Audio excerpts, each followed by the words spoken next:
to start CLL, that is chronic lymphocytic leukemia. And so have a look over the WHO classification of the lymphoid neoplasm. And lymphoid neoplasm comes precursor T cell neoplasm, precursor B cell neoplasm, then comes the peripheral or we can say mature cells. So peripheral B cell neoplasm and peripheral B cell neoplasm and peripheral T cell neoplasm, and finally comes the Hodgkin lymphoma. So these are the classification of the lymphoid neoplasm: precursor T cell neoplasm, precursor B cell neoplasm, peripheral B cell and the peripheral T cell neoplasm. Here CLL is coming in this category, that is peripheral or mature B cell neoplasm. So all the cells are the mature cells. So what is CLL? CLL is, in the CLL there is a monoclonal, clonality is monoclonal proliferation of the B cell. There is a proliferation of the B cell, and whatever the cells are going to produce, they are immunologically incompetent. So immunologically they are not working, immunologically incompetent. So that's why there is a hypogammaglobulinemia is there in this case. And third thing is they are slow growing. So three things you have to remember: they are the monoclonal in the origin, and these are the immunologically incompetent and slow growing. The other thing we can say, it is a heterogeneous, though it is a monoclonal, clonality is a monoclonal, all the cells are of the same clonality, and it is heterogeneous. Heterogeneous means there are B cell markers are positive, but one T cell marker, all the marker are the B cell, that is CD, like CD19, 20 and 23, all these are of the B cell, but one T cell marker, that is CD5. So we can say it is a heterogeneous, B as well as T cell marker both are present here. Now it is more common in the, if we have a brief discussion, it is a more common in the male than female, and it is more common in the American, North and the West American and Europe than the Asia, and it is a slow growing disease. Now we have look over the etiopathogenesis. In the etiopathogenesis, the tumor microenvironment play a very much role. In the tumor microenvironment come the stromal cell, tumor cell itself, and the tumor cell derived growth factors. These are the vasculoendothelial growth factor, and via this there is a angiogenesis is there. So the vasculoendothelial growth factor, tumor necrosis factor, transforming growth factor beta, and the and the interleukin 2. So these all are for the increase in the cell proliferation. The other thing is B cell receptor. B cell receptor play a very much role for the proliferation of the cell, and for this we are giving the inhibitors of the B cell receptor for the treatment part. And the third thing is very important is SDF1, that is stromal cell derived factor, and these are derived from the stromal cells, and the receptor of this SDF1 is called CXCR4, or we can say CD184. So this is present over the tumor cells or these neoplastic B cells. So these receptors are present over here, and the CDF1 is derived from the stromal cell factor. So these both will lead to the MAPK pathway and STAT pathway, and this will lead to the proliferation of the role. The important thing here I want to tell you, for any tumor, to a neoplastic tumor, the lot many factors are responsible, but the main thing is either the tumor cells are more or their destruction is less. Here in the CLL, important thing is that destruction is less, slow via the apoptosis. So here the apoptosis is inhibited or is decreased, and because of this tumor burden is high. The main role for the tumor burden is decreased apoptosis, and this is via the BCL2 overexpression, because BCL2 is anti-apoptotic. So more and more cells remain there, and they will cause the neoplastic. They will lead to the neoplastic nature of the B cell. Now moving towards the criteria. What are the criteria of this CLL? There are two criteria. Number one criteria is National Cancer Institute Working Group classification and the International Workshop guideline. They both are almost similar. The difference I will tell you.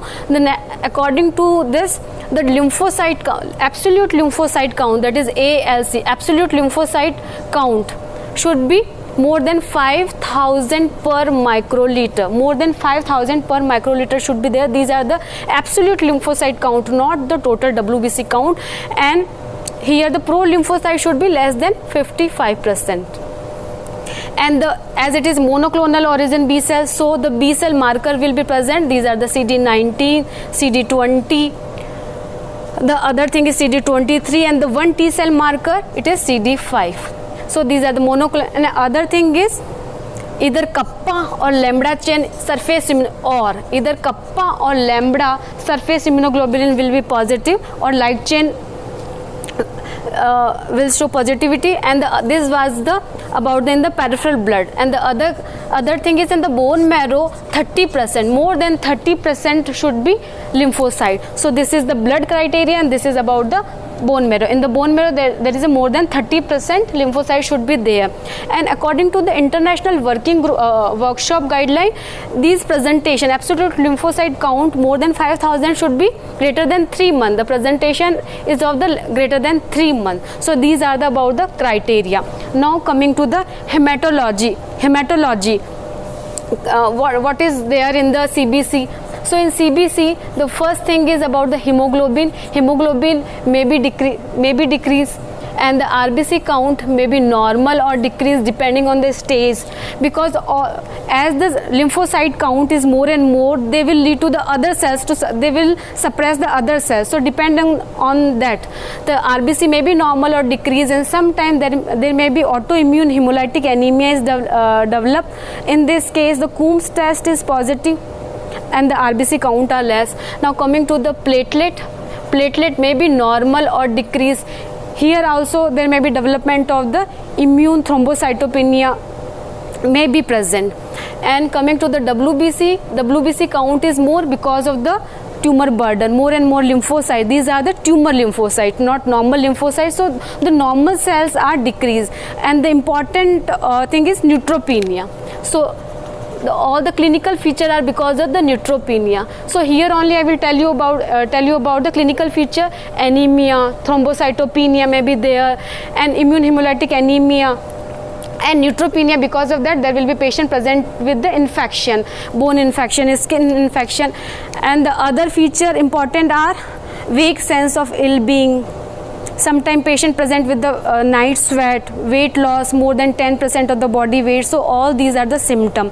Now coming to the sign, as it is involving the lymphocytes, so lymphadenopathy, splenomegaly, and the more commonly the supraclavicular lymph node are involved more than the inguinal lymph node is there. So this was about the peripheral blood. Now coming to the bone marrow cytology. Bone marrow cytology is just like this picture. There may be, because lymphocyte burden is more and more. So here I tell you that more than 30% lymphocytes should be there in the bone marrow. So as the lymphocyte count may be reached up to the more than 95%. These are the tumor lymphocyte. Again I will tell you. So as the tumor burden increases, they may replaces the normal hematopoietic or decreases the normal hematopoietic cell. So all the erythroid cell series may down, platelet may down. And when there is a immune hemolytic anemia is there, in this case the erythroid series may be increased.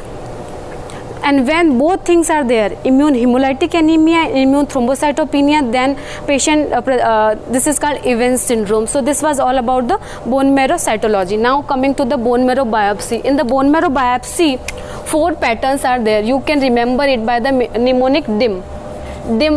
And when we use the dim light in the night time, so DIM, and that is diffuse pattern. This is, we are discussing here about the bone marrow biopsy. So in bone marrow biopsy, we see the architecture. So D for diffuse pattern, interstitial pattern,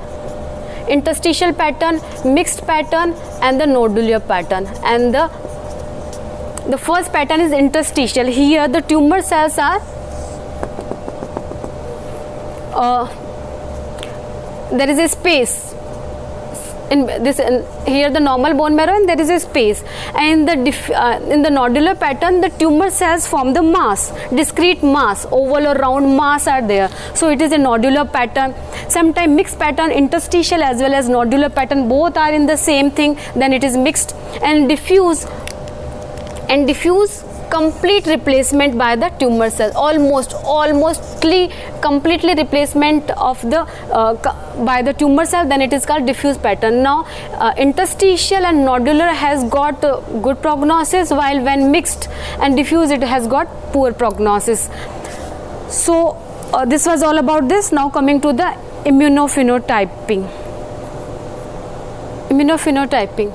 Now immunophenotyping play much role, and previously also I told you, here comes the CD19, as it is a B cell neoplasm, so CD19, CD20, CD23, and the T cell marker is CD5. So all these are positive, and here important thing is CD19 is strongly positive, CD19 is strongly positive, and CD20 is dim positive. When CD20 is strongly positive, then it is not CLL. The other thing are positive is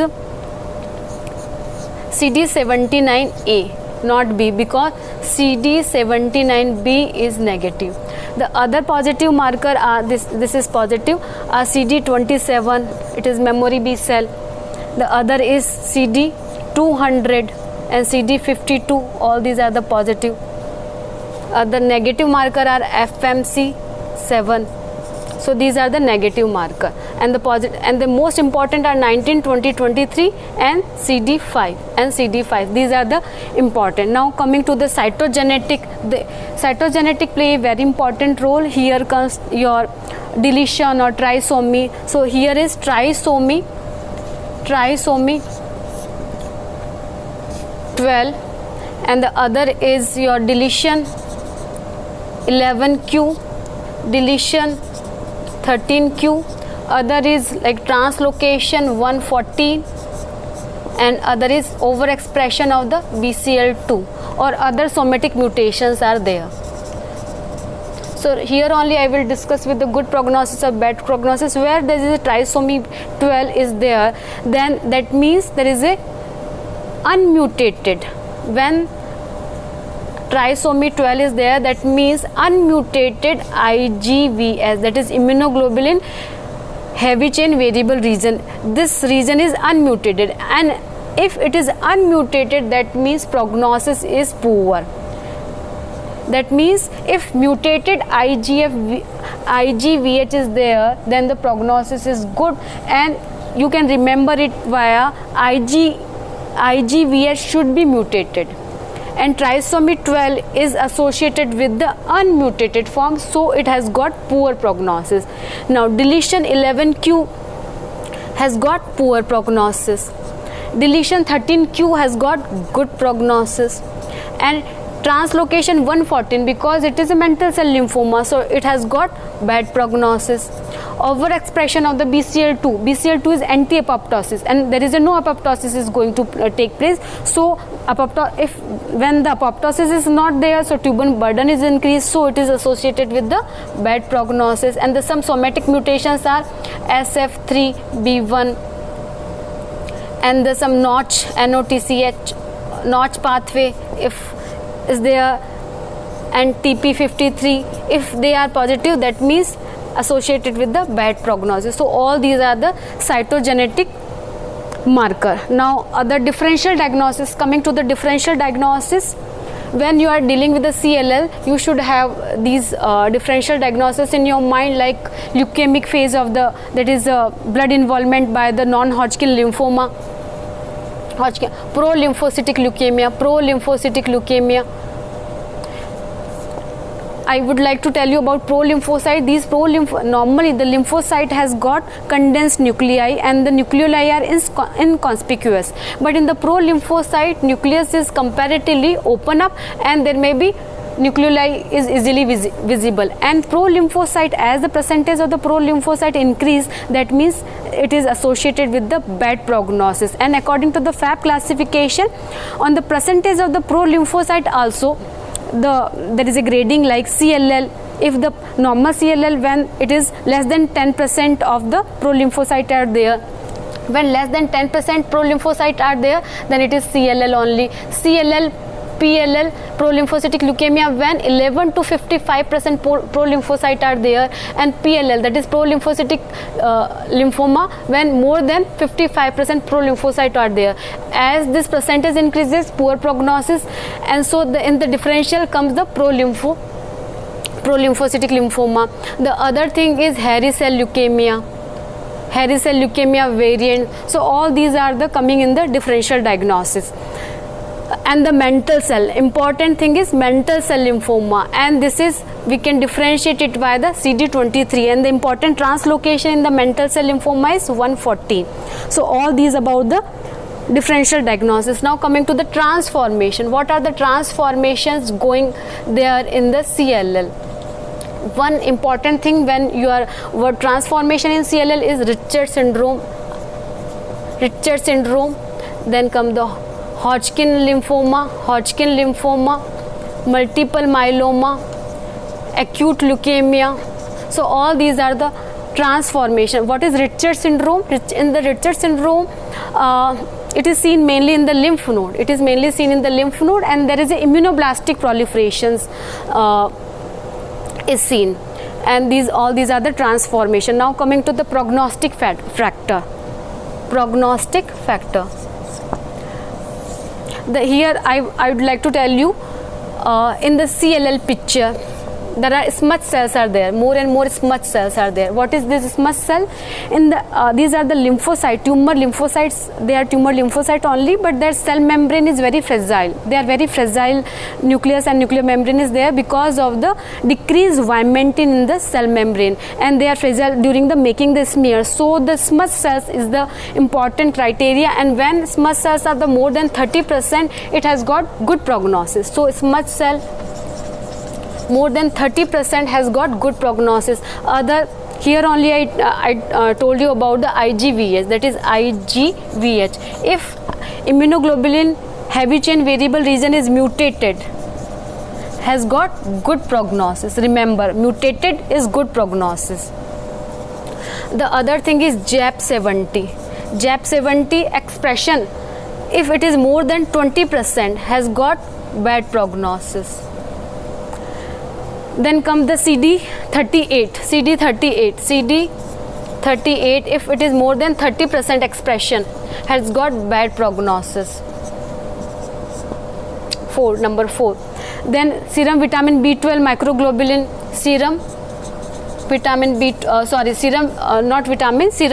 B12 if it is more, then had got bad prognosis.